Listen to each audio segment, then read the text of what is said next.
time to get updated. It's time to get caught up. It's time to get overtimed. Nice. The new opening. I like it. I don't know. I just made that up right now. I'm not even going to remember that next time we do this. I can just pull it and play it every time. There you go. More news. The hits keep coming this month. It's been a busy OT month. Yeah, last week we talked about Casey Anthony. What did we talk about, Casey? Last Yeah, there time? was updates to her updates about her being a home wrecker. She moved in. And then I think she moved in was the new update. But then the there guy was sorry. He had other girls. Yeah, he was like on Tinder or something. Yeah. He ain't nothing but a hound dog.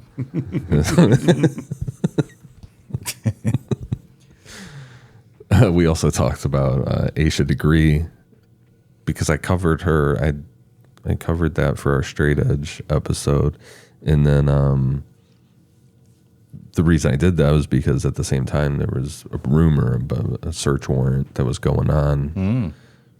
And it was rumored to have something to do with that. Now we know that it does because they released a search warrant for that.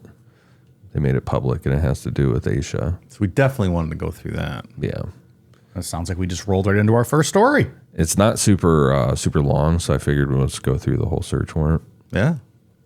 On February 14th, 2000, 9-year-old Asha Degree went missing from her home in Shelby, North Carolina. Asha Degree was seen by drivers walking along North Carolina Highway 18 in Shelby, North Carolina.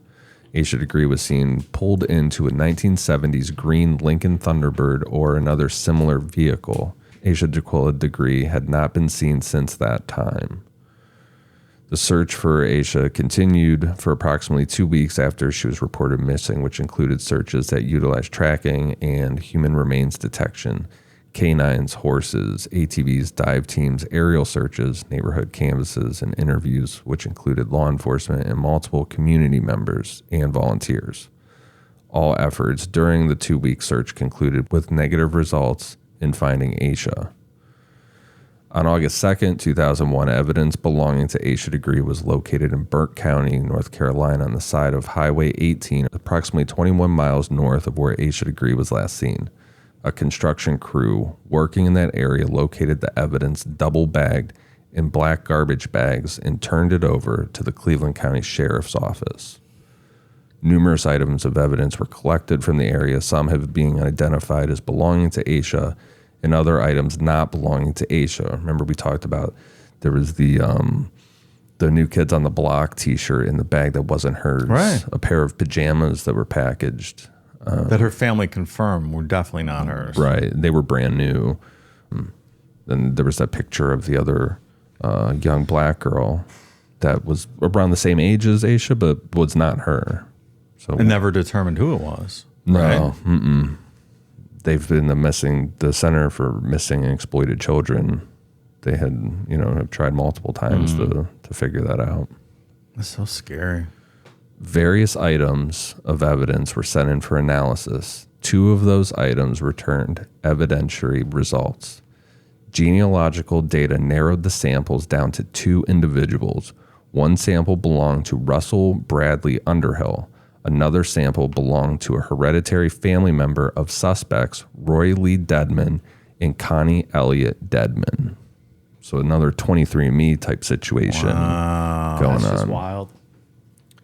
This is how we got the Golden State Killer, right? Mm-hmm. Same kind of thing. This is how we got BTK through his daughter because she joined that nurse. This was before the 23andMe stuff, but she had to give a sample for like a nursing program or something. But yeah, there's going to be a lot of murderers caught.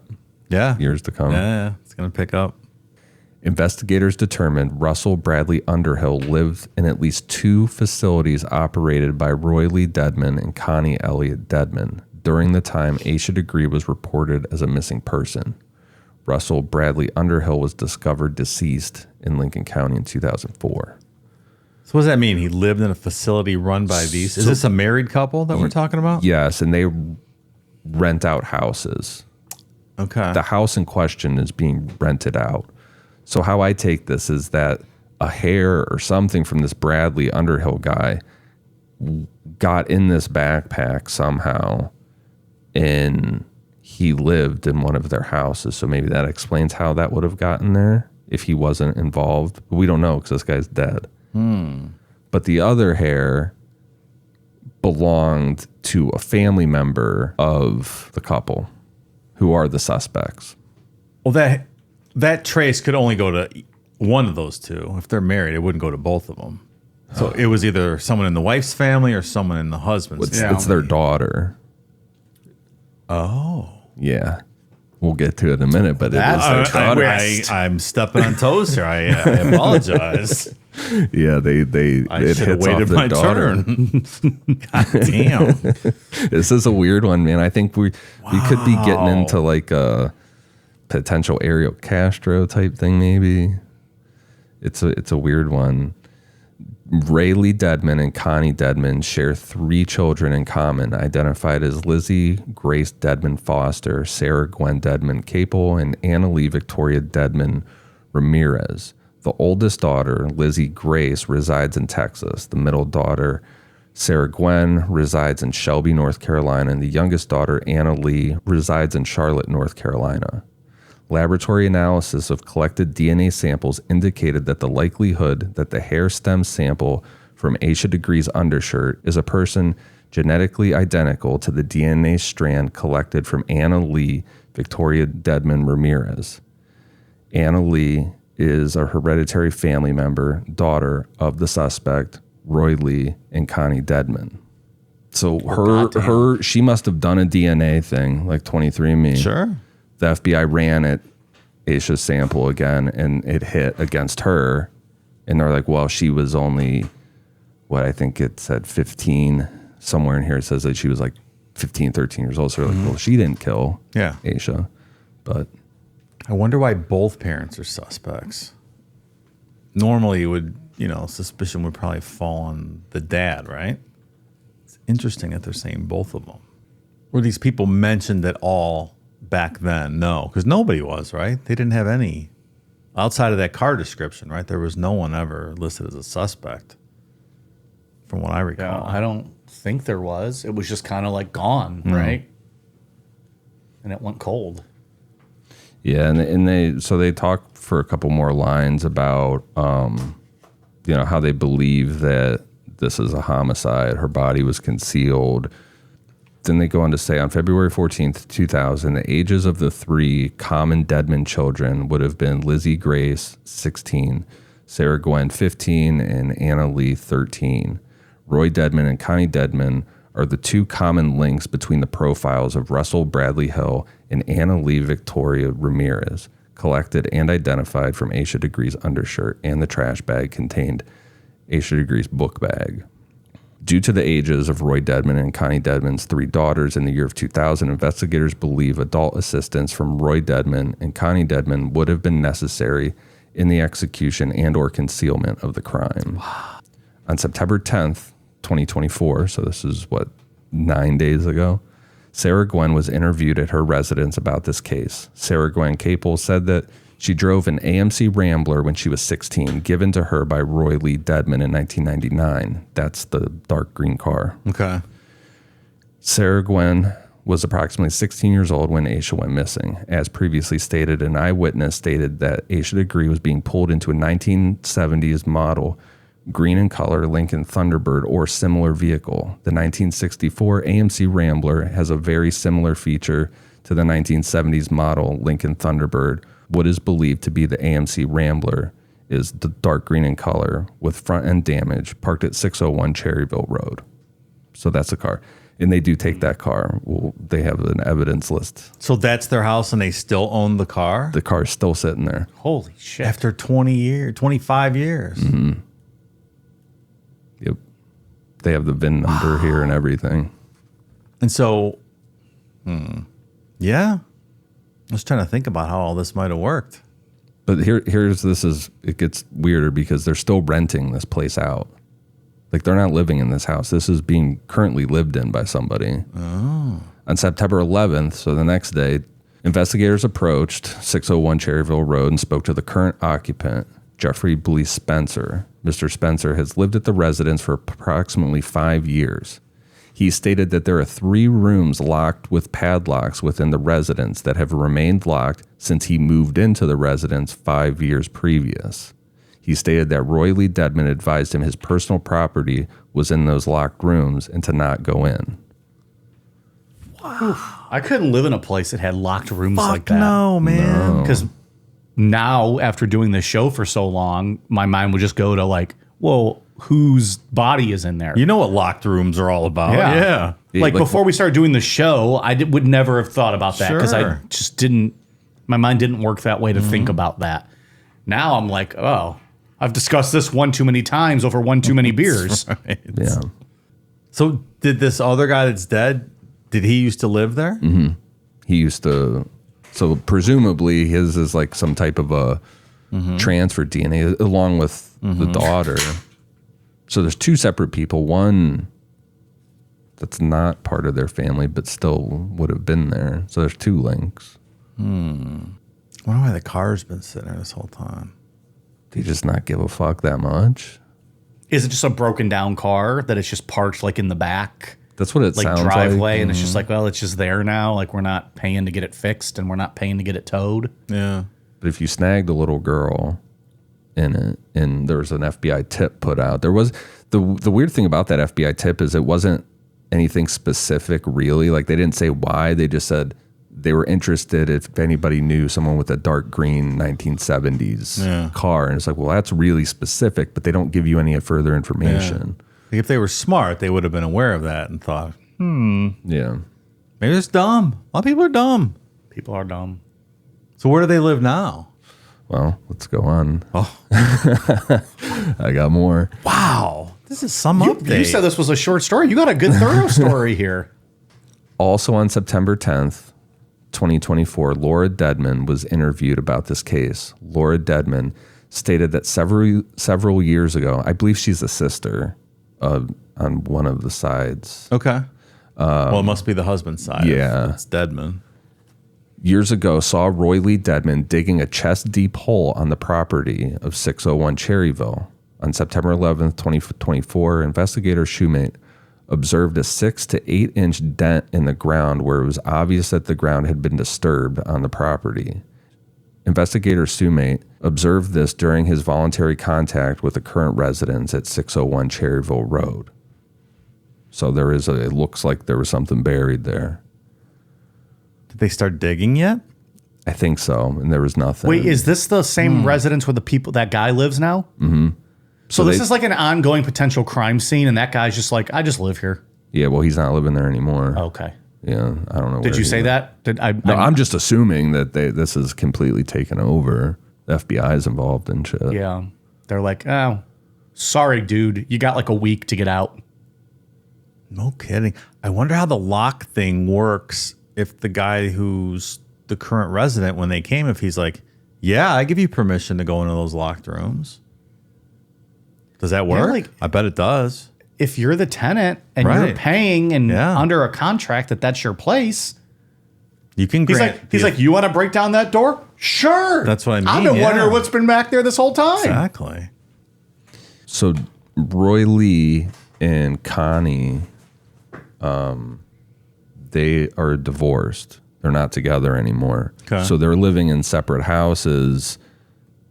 I don't know how they're renting out this other house, but they're living in separate places. So taken from the house, and this is presumably from Roy, 2 silver disposable cameras. God knows what's on those. Film, micro VHS tapes, an LG flip phone, a journal written by Lizzie Dedman, journals written by Anna Lee Dedman, DSS complaint documents. Was that the Department of Social Services? Oh, maybe, yeah. Transport logs, the green color AMC Rambler, documents containing Russell Hill's name, black trash bag, Carhartt jeans, children's clothes, silver cell phone. Well, so the Grambler was at his place where he lives now, or it was still at the rental property? It sounds like it was where It's still at the rental property where presumably they were this just took- putting that whole list together. Yeah. Stuff they took from both places. Okay. And they got a 22 caliber rifle. A lot of information in that search warrant. Man, no kidding. How far? Good. I still like to think that guy's living in that house. He's like on his back porch grilling hot dogs and burgers, watching the FBI just like digging around. Can you imagine? He's just like, I just live here, man. They're in there every day like, hey, man, we're back with the warrant. He's like, come on in. I've had it. I got eggs on the stove. You guys want some coffee? How far away is that house from Asha's house? Does it say? Like same town? Couple towns over? That's a good question. It's same town. It's still Shelby. Okay. Same city. I wonder if it's something like she was walking down the road and it was dark and the daughter was driving that car and accidentally ran her over or something and the dad took care of the situation. Maybe that's all it was. Yeah. Because, right, it was the middle of the night. She left. Not necessarily with bright clothing on, walking down a dark road in the middle of nowhere, sort of, right? And I don't remember the story very well, but weren't her belongings found in like a crime scene looking type thing? They were found in a book bag. Her book bag and stuff was found, but it was wrapped in black garbage bags and buried in a construction site. So that would add up. Then that could work. But there was that other picture of the other little girl too that's never been. Oh, that's true. That's what makes me think adds that a kink it's like to a Ariel Castro situation, the locked rooms, and then that other true, picture of a girl. And there was other girls' items that weren't Asha's. There's that New Kids on the Block T-shirt, girls' pajamas. Are you theorizing that in those locked rooms were the girls while this guy is still living there? Or who knows what's going on? The remnants of what took place while they were there. We don't. Asha's body's never been found. We don't know what happened to her exactly. Other than she was in that house. We don't know if there's a body to be found. Yeah. Like you said, maybe she's still alive, locked up somewhere. Or not that she was in that house, that she was in contact with these people. Yeah. Undeniably. Yeah. You can't get around that. Man. We've always said how many of these situations, like Ariel Castro type things, are going on right now, more than you probably like to think about. And it's funny, we keep bringing him up. I posted today online. I drove past where his house was. I was in the area, and I was like, I'm going to go over there. I haven't been over there in a while. They tore the house down, I think, about 10 months after they got the girls out, and they was going to clean up the area and make it like a garden and a park. And if you look at the pictures from when they first tore the house down, there is a nice little garden. Like, I think if you Wikipedia even, there's a nice little garden in the front. It looks all well kept. And then if you look at the photo I posted today, and it hasn't been touched, I don't think, since. It's sad. They had a nice, that nice memorial for the East Side guy. Anthony Soul. Like, that's a nice little memorial area. The Castro one is just, it's an empty lot with just overgrown now kind of weeds and gardens. It never became a park. Yeah. But yeah, it's eerie being over there. Here, I'll read this actually, since this is like a live OT update. This is from the Shelby Star talking about the guy whose hair was found that's now dead that rented the place. Who was Rusley Bradley Underhill, and what, if anything, did he know about the disappearance of Asha Degree? Underhill may have taken some of those answers to the grave. 20 years after his death, details are scarce on the man who had suddenly been thrust into the spotlight after search warrant affidavits alleged his DNA had been found on items belonging to Asha Degree. According to autopsy and investigative reports from the North Carolina Medical Examiner's Office, Underhill was a Vietnam veteran who struggled with depression, alcohol, and substance abuse. And the 54-year-old died alone in his apartment on or shortly after Christmas Day, 2004. Last seen on Christmas around 6 p.m. at his apartment, Underhill was found dead 2 days later, slumped over in the couch of his living room in a pair of burgundy shorts. The report said police did not find evidence of homicide or unusual circumstances, but a cause of death has never been determined. So maybe this guy knew something. Maybe he was in on it and Did he die at that rental place at the same house? Maybe he threatened the owner guy, like, hey, something, need some rent subsidy or I'm going to tell him what you did. It was an apartment. I wonder if it was owned by these Deadman people. Maybe there was too many locked doors in that apartment too. That's right. Yeah. If he was involved, we'll maybe never know. That's what they're going Probably on not. to say here. But I mean, if he's just tied to all this because he lived in one of their places and a stray hair off of something, that's kind of shitty for this guy. He's going to get dragged through all this after he's dead. I want to know if the cops cut the bolts off of those locked doors the second they were in, the first day they were in there. Yeah. 3 locked doors. That is really creepy. And like you guys were talking about, like sleeping next to that, like, what are you thinking going to bed at night? Like, oh, fuck, wonder what's in those 3 locked rooms. Well, he was told personal items, right? Like, Yeah, but still. So you can maybe tell yourself storage, but also like 3 locked doors, like that's half a house. Yeah, like what's he got? I'm paying rent. I want access to all this. Right. That could be 2 or 3 bedrooms. I could do my scrapbooking in there, Yeah. sir. And your Tybo with Billy Blanks. Billy Blank. I watch my DVDs of Billy Blanks and I do my Tybo Bet you do, pervert. every morning at 9:15 a.m. God damn. I don't know, man. This is... I feel like they already know a lot more than has been released. Yeah. So somebody knows, I think, the outcome of this story perhaps already. Hopefully it's not an Ariel Castro situation, but that other picture of a girl is weird, and the other items are weird. That's like... And they found the book bag... Like, it was like a year later, right? It wasn't any time right after it happened. Like... Maybe a panic cleaning up a situation kind of thing. Like they identified our car. Let's get rid of this evidence.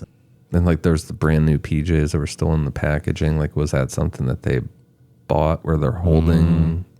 Yeah.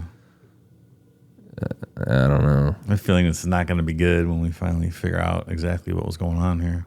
And then there's just the mystery of why did she leave her house? Like, is this all that's where just, it all starts. Yeah. Like, is this all just one big, terrible, I don't want to say fate, but, you know, just a chain of events that. Yeah. Was it random or was she lured out of the house? Yeah. Or did she just happen to leave? Was she sleepwalking or whatever and just ran into these bad people because she was out when she shouldn't have been? And Did she sleepwalk? I don't know. No. I don't think so. There was no but- evidence of that. Oh. Everybody's kind of at a just stumped Yeah. as to why she did that. Yeah. Everybody sleepwalks for the first time at one point. I know I did. I don't think I've ever sleepwalked. I used to do it all the time. Yeah, But I we've don't heard do the it anymore. stories. It's horrible. Getting locked in closets. It's not I don't great. think I ever have. No. I talk in my sleep a lot, but I don't walk. Yeah. I suspect that whenever this is all said and done, that we'll probably do a big, like, 2-part episode on this. I would suspect, because it seems like there's going to be a lot of information that comes out about this eventually. There might be more victims. Yeah. Like, this could be a really big story, depending. Yeah. There can't be anything good when you have padlocked rooms No. in a house No. that no one's allowed to access. Absolutely not. That's No. exactly what happened with Ariel Castro. Yeah. His nephews that were only able to come into that like front little walkway. Yeah, you don't go in there. Can't go up there. Yeah. And they didn't scream or anything. So maybe there were girls back there in these rooms. Yeah, fuck that. Hopefully not. Hopefully she didn't suffer. Yeah. But Well, it's not going to have a happy ending no matter what we end up finding out. no. Unless she's still alive. Yeah. Unlikely, but If you knows? find her and get her out, sure. It's not going to be a happy 24 years of a story, but yeah, you never know. Well, I feel as if we'll be following up on this one. yeah, I wonder how long it's going to take for. Yeah, I don't know. Wheels are in motion somewhere, so These people, they're going to have to come up with some answers for how that hair got there. You're going to come back from England and we'll have updates probably ready to go. Yeah, probably. Yeah, maybe. I'll be A ready. couple of weeks here. This was quick. This came out. This has been 2 or 3 days since this came out. Like we could have done an OT immediately. So Yeah. I wouldn't be shocked if even tomorrow there's some stuff comes out or something. Keep an eye on the news. And keep an eye on Necro Overtime. Yeah. We got you covered. And we have a new opening. I don't remember what it was. I don't remember what you said either. No. If we pull it, next time I'll do it with more piss and vinegar. Bye.